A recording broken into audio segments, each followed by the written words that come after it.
ಹೆಮ್ಮರವನಿದ ಕಿತ್ತು ವೈರಿಸು ಶರ್ಮಕನ ನೊರೆಸುವೆನು ಬಾವರದೊಳು ಒಮ್ಮೆಯರಿಮೋಹರವನರೆವೆನು ಜಿಯ ಚಿತ್ತೈಸು ತಮ್ಮ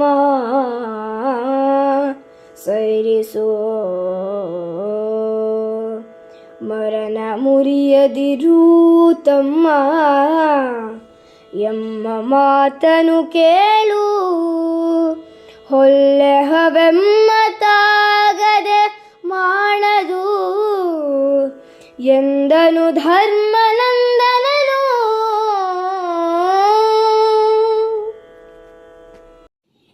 ಎಲ್ಲರಿಗೂ ನಮಸ್ಕಾರ. ಇದು ಕರ್ನಾಟಕ ಭಾರತ ಕಥಾಮಂಜರಿ ವಿರಾಟ ಪರ್ವದ 4ನೇ ಸಂಧಿಯ 55ನೇ ಪದ್ಯ.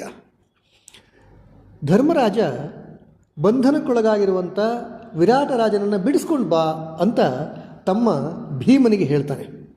ಭೀಮನಿಗೆ ಹೇಳಿದ ತಕ್ಷಣವೇ ಭೀಮ ಸುಶರ್ಮನನ್ನು ಅವನ ಸೈನಿಕರನ್ನು ಹೇಗೆ ಸಾಯಿಸೋದು, ಹೇಗೆ ಸದೆಬಡಿಯೋದು ಅಂತ ಯೋಚನೆ ಮಾಡ್ತಾ ಎದುರಿಗಿರುವಂಥ ಒಂದು ಬೃಹತ್ತಾದ ಆಲದ ಮರದ ಕಡೆಗೆ ನೋಡ್ತಾನೆ. ಯಾವಾಗ ಭೀಮ ಆಲದ ಮರದ ಕಡೆಗೆ ನೋಡ್ತಾನೋ ತಕ್ಷಣಕ್ಕೆ ಧರ್ಮರಾಜನಿಗೆ ಅರ್ಥ ಆಗುತ್ತೆ ಭೀಮ ಮುಂದೇನು ಮಾಡ್ತಾನೆ ಅಂತ. ಅದಕ್ಕಾಗಿ ತಕ್ಷಣ ತಮ್ಮ ಭೀಮನನ್ನು ತಡೆದು ಹೇಳ್ತಾನೆ, ಅಪ್ಪ ಇದು ಇಂಥ ಬಲವಾದ ಮರವನ್ನು ಎತ್ತಿ ಹೊಡೆದಾಡುವಂಥ ಸಮಯ ಅಲ್ಲ. ನೀನೇನಾದ್ರೂ ಈ ಮರವನ್ನು ಎತ್ತಿ ಹೊಡೆದಾಡಿದರೆ ಈ ಮರವನ್ನು ಕಿತ್ತು ಸುಶರ್ಮನ ಸೇನೆಯ ಮೇಲೆ ಯುದ್ಧಕ್ಕೆ ಹೊರಟ್ರೆ ಅನಾಹುತವೇ ಆಗತ್ತೆ. ಯಾಕೆ ಅನಾಹುತ ಆಗುತ್ತೆ? ಯಾಕೆ ಅಂದರೆ ಈ ರೀತಿ ದೊಡ್ಡದಾದಂಥ ಮರವನ್ನು ಕಿತ್ತು ಹೋರಾಡುವಂಥ ಶಕ್ತಿ ಇರೋದು ಭೀಮನಿಗೆ ಮಾತ್ರ ಅಂತ ಕೌರವರಿಗೆ ಅರ್ಥ ಆಗತ್ತೆ. ಹಾಗಾಗಿ ಇದು ಈ ರೀತಿಯ ಕಾರ್ಯ ಅಂದರೆ ಮರವನ್ನು ಕಿತ್ತು ಸುಶರ್ಮಕನ ಮೇಲೆ ಯುದ್ಧಕ್ಕೆ ಹೋಗ್ತೀನಿ ಅಂತ ಹೇಳ್ತಾನಲ್ಲ, ಇದು ಸರಿಯಲ್ಲಪ್ಪ, ಇದು ಬೇಡ, ಸ್ವಲ್ಪ ಹೊತ್ತು ತಡಿ, ಸ್ವಲ್ಪ ಯೋಚನೆ ಮಾಡು ಅಂತ ಭೀಮನಿಗೆ ಧರ್ಮರಾಯ ಹೇಳ್ತಾನೆ. ಮರಣ ಮುರಿದೊಡೆ ನಮ್ಮ ನರಿವನು ಕುರುಕುಲಾಗ್ರಣಿಯೋ ಈ ಅಮಾನುಷ ಪರಮ ಸಾಹಸ ಭೀಮಸೇನಂಗಲ್ಲದಿಲ್ಲೆಂದು ಅರಿಕೆಯಹುದು ಎನೆ ಭೀಮನಂದನು ಕುರುಕುಲಾಗ್ರಣಿ ಸಹಿತ ಇದೆಲ್ಲವನು ಒರಸಿ ಕಳೆದೊಡೆ ಬಳಿಕ ನಮಗಾರುಂಟು ಮುನಿವವರು ಇದೆಲ್ಲವನು ಒರಸಿ ಕಳೆದೊಡೆ ಬಳಿಕ ಮುನಿವವರು ನಮಗಾರುಂಟು.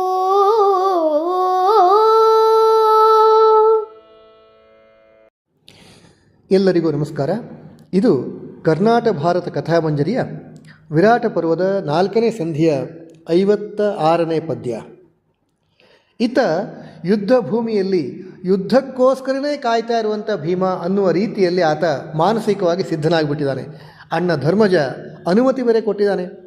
ಅಣ್ಣನ ಅನುಮತಿ, ಅಣ್ಣನ ಬಯಕೆ ಅಂದರೆ ಇವನಿಗೆ ಆಜ್ಞೆ ಅಂತೆ ತಾನೆ. ಅದಕ್ಕಾಗಿ ಆತ ಹೇಳ್ತಾನೆ, ಭೀಕರವಾದಂಥ ಯುದ್ಧದಲ್ಲಿ ನಾನು ಎದುರಿಗಿರುವಂಥ ಆಲದ ಮರವನ್ನು ಕಿತ್ತು ಹೋರಾಡಲಿಕ್ಕೆ ರೆಡಿ ಆಗ್ತಾನೆ, ಯುದ್ಧ ಮಾಡಲಿಕ್ಕೆ ರೆಡಿ ಆಗ್ತಾನೆ. ಆಗ ಧರ್ಮರಾಜ ಹೇಳ್ತಾನೆ, ಈ ಮರವನ್ನು ಮುರಿದು ಹೋರಾಡುವಂಥದ್ದು ಬೇಡಪ್ಪ. ಯಾಕೆಂದರೆ ಮರದ ಮೂಲಕ ಈ ದೊಡ್ಡದಾದಂಥ ಮರವನ್ನು ಕಿತ್ತು ನೀನು ಹೋರಾಡ್ತೀಯ ಅಂತ ಆದರೆ ಇದು ಭೀಮನೇ ಇಂತಹ ಅಮಾನುಷವಾದಂಥ ಅಂದರೆ ಮನುಷ್ಯ ಮಾತ್ರದಿಂದ ಆಗದೇ ಇರುವಂಥ ಕೆಲಸವನ್ನು ಭೀಮ ಮಾತ್ರ ಮಾಡಲಿಕ್ಕೆ ಸಾಧ್ಯ. ಇದು ಕೌರವರಿಗೆ ಅರ್ಥ ಆಗಿಬಿಡುತ್ತೆ. ಮತ್ತು ಕೌರವ ಇದನ್ನು ಪತ್ತೆ ಹಚ್ಚಿ ಇವರು ಪಾಂಡವರು, ನೀನು ಭೀಮ ಅಂತ ಗೊತ್ತಾಗ್ಬಿಟ್ರೆ ಪುನಃ ನಾವು ವನವಾಸ ಅಜ್ಞಾತವಾಸಾದಿಗಳನ್ನು ಪುನಃ ಆರಂಭ ಮಾಡಬೇಕಾಗತ್ತೆ. ಅದಕ್ಕಾಗಿ ಆ ರೀತಿ ಮಾಡಬೇಡ ಅಂತ ಭೀಮನನ್ನು ಧರ್ಮರಾಯ ತಡಿತಾನೆ. ಭೀಮ ಅಷ್ಟೊತ್ತಿಗಾಗಲೇ ಆತ ಯುದ್ಧಕ್ಕೆ ಮಾನಸಿಕವಾಗಿ ಸಿದ್ಧ ಆಗಿಬಿಟ್ಟಿದ್ನಲ್ಲ. ಅಣ್ಣ ಹೇಳಿದಂಥ ಮಾತನ್ನು ತಕ್ಷಣಕ್ಕೆ ಒಪ್ಪುವ ಸ್ಥಿತಿಯಲ್ಲಿ ಭೀಮ ಇರಲಿಲ್ಲ. ಆತ ಏನು ಹೇಳ್ತಾನೆ ಗೊತ್ತಾ? ಅಣ್ಣ, ಈ ಕುರುಕುಲಾಗ್ರಣಿ ಇದಾನಲ್ಲ ಕೌರವ, ಅವನನ್ನು ಸಹಿತ ಅವನ ವಂಶ ಸಹಿತವಾಗಿ ನಾನು ನಿರ್ನಾಮ ಮಾಡ್ತೀನಿ, ಎಲ್ಲರನ್ನು ಹೊಸಕ್ಕೆ ಹಾಕಿಬಿಡ್ತೀನಿ. ನನ್ನ ಎದುರಿಗಿರುವಂಥ ಈ ಸುಶರ್ಮಕ ಮಾತ್ರ ಅಲ್ಲ, ಅವನ ಜೊತೆಲಿರುವಂಥ ಸೈನಿಕರು ಮಾತ್ರ ಅಲ್ಲ, ಕೌರವನೂ ಸೇರಿದಂತನೇ ಎಲ್ಲರನ್ನು ಹೊಸಕ್ಕೆ ಹಾಕಿಬಿಡ್ತೀನಿ.